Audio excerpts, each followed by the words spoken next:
All right, guys, me and Maddison, we're going to Bexar Barbell, however you pronounce it, in San Antonio.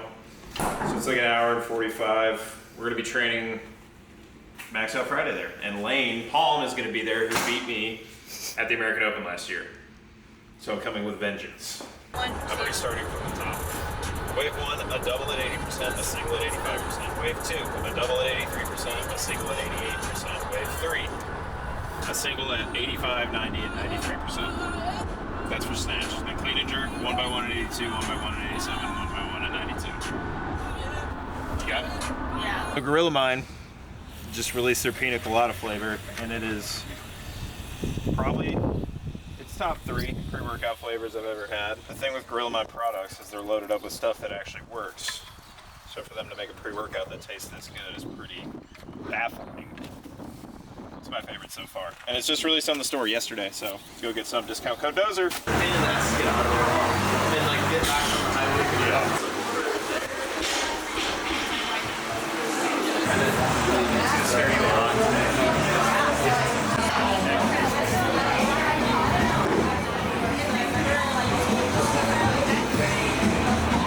That's what I thought too. They live by each other. They're like on the same street. Yeah. Oh my god. Now you're not gonna drop the bar? Huh? Now you're not gonna drop it? No. I'll drop my bar. 25 for a double, 35 for a single, and then it goes like 30, 35, 40, and then I can just go.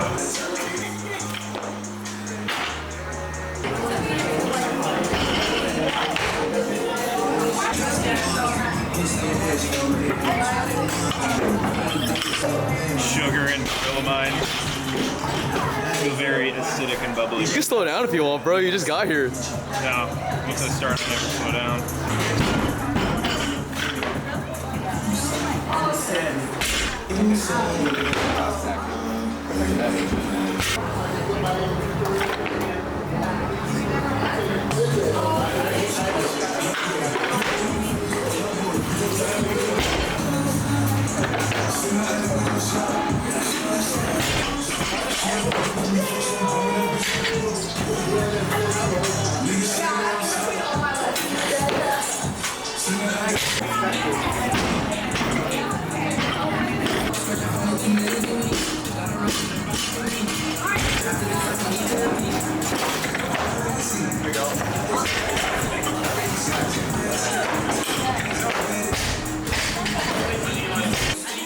Hips are a little tight in the car. The bar feels really light.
Get up! Go! Let's go! Find your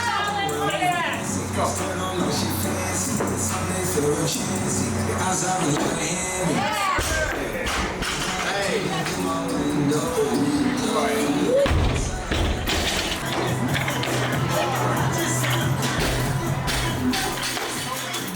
That was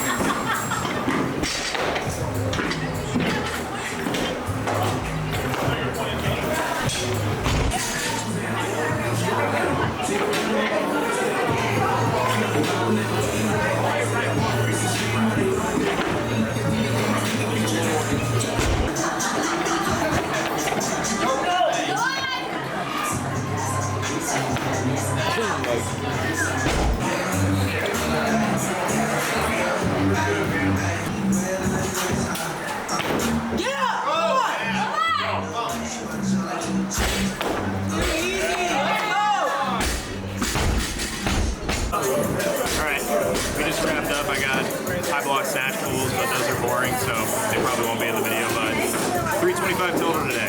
It's pretty fucking good. I lifted with Layne, which you saw in the video. He beat me at the American Open, so it was good to train with him again and throw around some weight. He told more than me today, but that just fires me up more to total more next week. We got a true max out next week. Oh, sorry. This is why this YouTube's gonna fail. It's video one and I can't even get a fucking sentence out. All right, guys, so we're gonna do a little Q&A to cap off the first YouTube video. Typically, I do these on my Instagram, but we're gonna do these exclusively on YouTube now. So if you wanna see a question of yours pop up, ask some good ones, you'll see the post on my story, or you can put it in the comments here. So let's get going. Caitlin Foster, a dog, one of my athletes, asks, what's one weightlifting thing you would tell yourself when you're 20 years old, or one thing you would tell your 20-year-old self? To trust my gut. I made a lot of decisions because I felt like other people were telling me to do that. I stayed in places where I felt like I didn't belong. I felt like weren't working for me because everyone around me was there. Everyone around me was thriving and I wasn't. So I felt like maybe if I stick around long enough, something will work out. And it ended up not working out, and I ended up wasting a lot of time. So if you feel like you could be in a more optimal position, if you feel like a different environment, or it doesn't even matter, changing something with your technique or something as little as that, if you really believe something is going to work for you, then you should do that no matter what. And if I would have done that when I was younger, I would probably be a little bit better at weightlifting right now. But that's why I'm doing this and putting out content, is so I could help you guys avoid those problems. What's been your toughest mental challenge in your weightlifting career? That's asked by King Manny. Definitely dealing with the quad tear. That not only did it mess up my weightlifting 2 years, almost 3 years, it messed up my mental health like terribly. I was a mess. Whenever my weightlifting would fall apart, I would fall apart. I feel like weightlifting is that thing that tethers me to reality, and whenever things start going off the rails, my life also does. Typical weightlifter behavior. Just finding a way through that. I had the surgery. Surgery didn't help a ton, and did all the rehab stuff, was still in my head about it. Basically, the knee injury gave me a reason to suffer every time I was in the gym. I was like, the training's not going well. Oh, it's because I have a bum knee. And just finding a way around that was probably the toughest thing. And eventually I was just like, fuck this. I'm gonna go lift until I break, until I cannot lift anymore. And once I adopted that mentality, that dog mentality I always talk about, then lifting has been fun as fuck. My body has felt great. I live without fear, and because of that, I feel like weightlifting gives me some love back and treats me well, and my body's felt great. I've been able to train very, very hard and not have an episode like that happen again, but being able to flip that switch and just let all that anxiety from the quad injury go was definitely one of the hardest, probably the hardest thing I had to deal with. Do you ever wear shorts? No. I have fucking toothpick calves. If you were a pirate, what would your name be? Dildozer? Or how do I deal with a conservative coach who doesn't allow me to get after it? And I assume that means maximal lifts. There's a couple things you can do. I'm going to talk from a coach's perspective, and then I'm going to talk from an athlete's perspective. The first thing you can do, or what I would want my athletes to do in that situation, is just tell me, be like, hey, I want to max out. I'm not doing this for the long run. I'm doing this because I love going in the gym and going hard as fuck. That's what I like to do. It makes me feel happy. That's why I do this sport.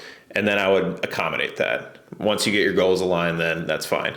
And people do make a lot of progress lifting like that. It's just not the most guaranteed route. You open yourself up for injuries and whatnot. And then from an athlete perspective, I would look at who your coach is, and maybe that's not the right coach for you. It's not something you need.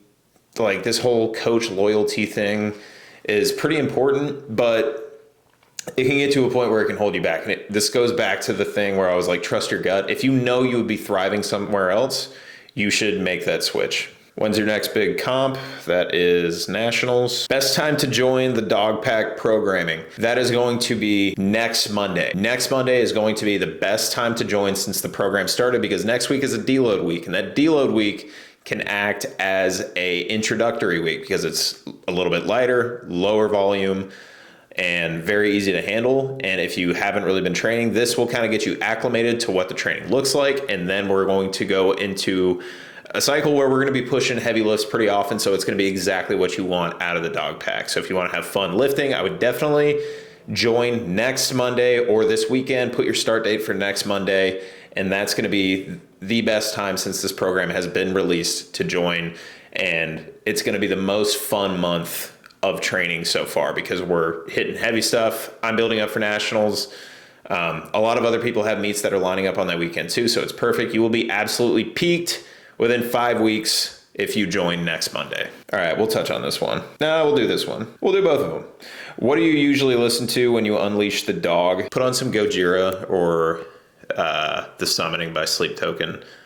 That'll get you in a weird mood. All right, and the last one, how often to use straps for snatch? It depends. I have these really long, lanky fingers and really big palms. So hook gripping for me feels very natural and very easy. I can use straps for a whole training cycle, take them off for taper week, and literally feel like I have straps on in the competition.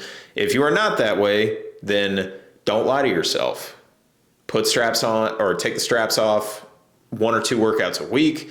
Maybe up it to 3 workouts when you're a month out from comp, and then for your taper, don't use them at all. Is different from person to person. For me, I can use straps a lot and be fine, but I'm not everyone, and everyone is not me. So you need to assess that accordingly.